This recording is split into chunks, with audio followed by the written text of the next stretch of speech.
What happened in 1907 wasn't a surprise, not if you know the land or the pattern. This part of Virginia had a history of racial violence long before that August night. Freedmen were terrorized here just after the Civil War. A lynching took place in the county's southern end. And in the years that followed, there were flare-ups in court squares and in streets and in towns across the peninsula. So when things started to escalate in Onancock in 1907, the soil had already been tilled. The conditions were already there. The trouble in Onancock didn't start with violence. It started with labor, with black men and black women finally demanding to be paid what their work was worth.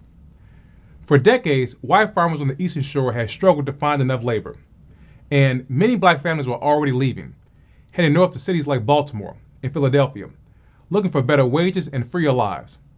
But the ones who stayed began to organize. They knew their value. They passed resolutions. They set fair prices, and they stood together. And that's what made them a threat. Not because they raised their voices, but because they raised their worth. And in the Jim Crow South, that alone could spark a riot.